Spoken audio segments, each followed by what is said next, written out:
Okay, this is a 2005 PT Cruiser. It's just the regular 2.4 liter, not the turbo.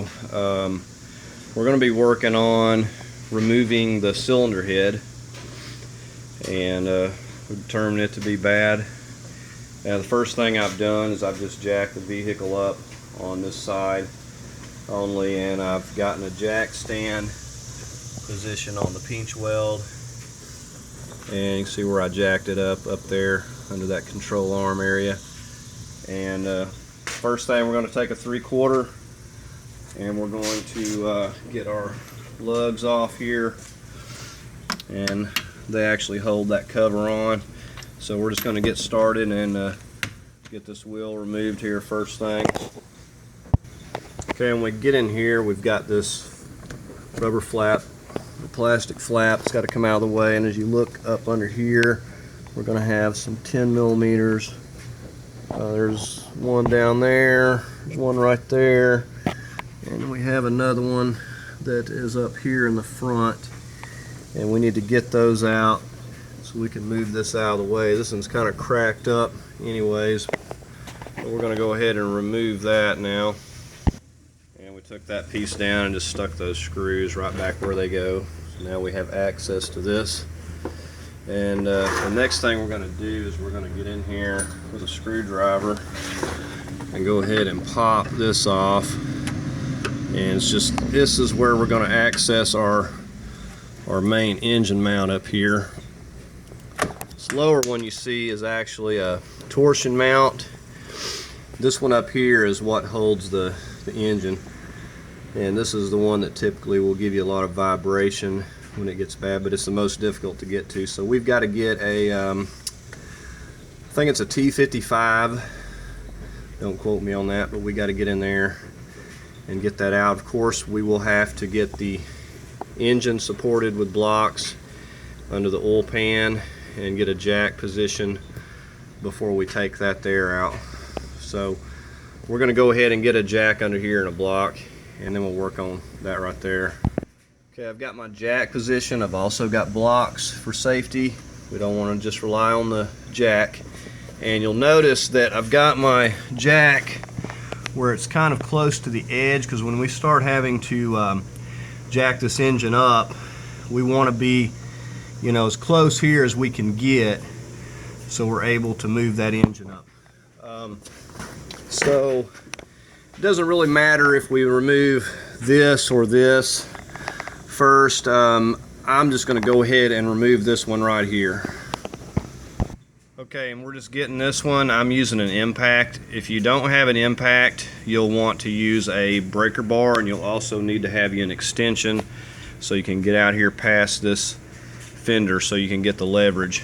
We're going to go ahead and get this off of here now. Okay, and down here we've got an 18 millimeter, and again I'm using my impact, but you can use whatever you got. Okay, and with this mount, what I usually like to do is I just kind of drop it down out of the way. There's really no point in taking it completely off. I found that it's never gotten in my way, so I just put it right there just so it's kind of out of the way. And the next thing we're going to have to get on is removing our crank pulley. Now we're obviously going to have to get our belts off first, so we're going to tackle that now. Okay, now that we're up here, we're going to get this mount here out of the way. We've got a couple of 15s, I believe, here, and I think this is an 17 or an 18, I can't remember. But we're going to go ahead and just take this whole thing out. We should be able to get it out of there. I usually can just kind of wiggle them out without having to do a whole lot. Okay, so these two were 15s, and this one up here, this big bolt, was an 18, and I've just gotten those loose, and we'll get this out of here one way or another, or we can just lay it up here out of the way for now, just so that it's not getting in my way.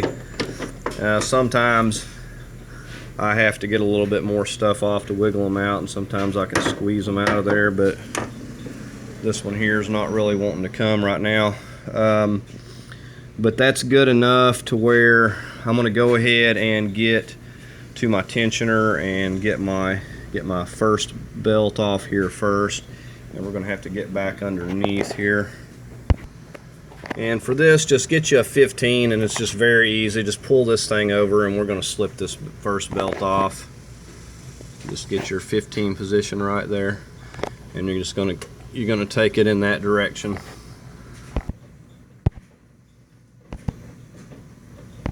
Okay, for this alternator belt, if we come here to the back where you see the compressor dryer here, we're going to look right down here where you can see my flashlight. There's a 13 millimeter right there here in the back, and that we're just going to loosen that. Like I said, it's real easy to get to. We just come to the back of the motor. So you got your power steering, go right straight back down there, right above your alternator. That is a 13 millimeter. Now what I like to, you can use a small ratchet or whatever.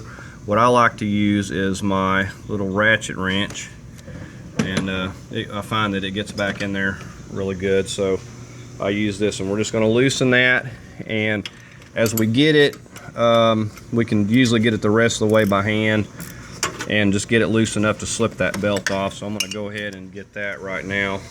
Okay, now if we look straight down in there, on top of that 13 millimeter we have to loose, there's a 15 nut on that stud right down there, and I can't point to it because there's not room to get my hand in there, but if you look right straight down, you see the 2.4 on that bracket, and you just look right down there, you see that nut on that studded bolt. That's a 15. That is what holds the alternator there, and we need to loosen that as well. I use a ratchet wrench for that, but you can use just a short socket to get it, and the same for that 13. So now that I've got both of those loose enough, I can move that alternator and slip that belt off. So we're going to go underneath and do that at this point. Like I said, we're just going to pull that over and get enough slack, and we'll just slip that right off. Okay, there's one right down here where you see my ratchet on. That's a 15 millimeter, and I forgot to mention we have to loosen that too to get it to slide over. So you got that one down here on the bottom to the left of your crank too. Okay, now that we've got that alternator belt out of the way, we can go ahead and get on this one here. I believe that's a 3/4. We're just going to go ahead and remove that. Now, if you don't have an impact for removing this, you're going to have to get creative. I have come up with various means of holding this steel. I think I had a hook and a chain one time running down here to this control arm. I've just had to come up with different stuff when I didn't have the impact to make sure that you keep this steel while you break it loose. You know, some people, I've heard of them using their starter and just cranking it over and breaking it loose as well, but I've got the impact, so it breaks it right off of there, no problem. I mean, if you don't have an impact or a cordless impact, it's really worthwhile to get one. We're going to go ahead and remove that at this point.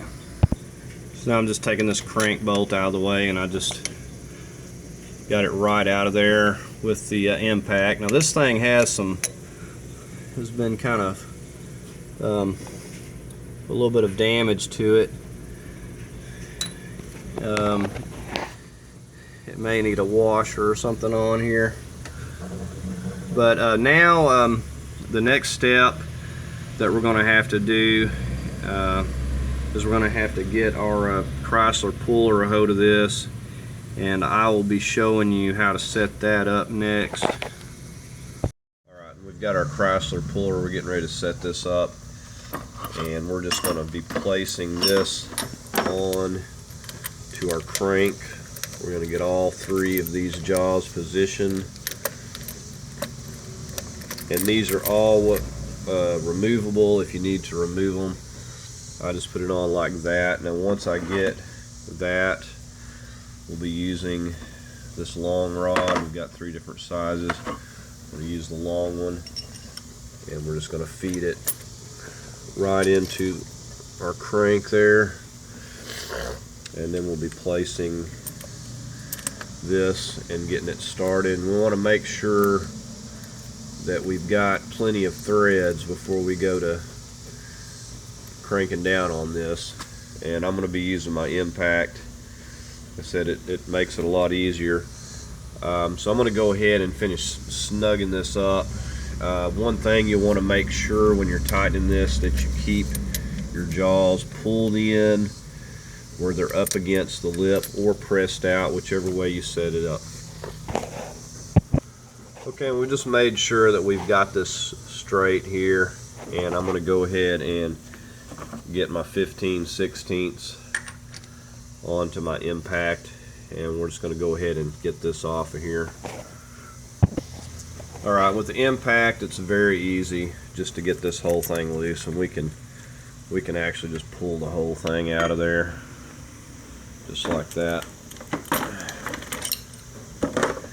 And so now that we've got that off, it's actually quite simple. We just need to get in here and get our lower screws here on this cover, and we've also got a couple up here that are a little bit harder to see if I can get my camera up in there, but there's two down here anyways, and we've got a couple more right up here. The best I can remember, I can feel them, but you can't really see them, and I can't get the camera to them, but they're just right up above that right there. There's one, and there's one also right up above right there. You can see that one. And then we got these two, and these are, I believe, 8mm, or you can use a Phillips. So we're just going to go ahead and get this bottom piece, and then we'll work on getting our top piece. Alright, we're just taking these out. I'm just using a little small 8mm with a little ratchet here, and we're just going to take these four little screws out. We've got those 4 screws out. We can actually slip this bottom part out of here.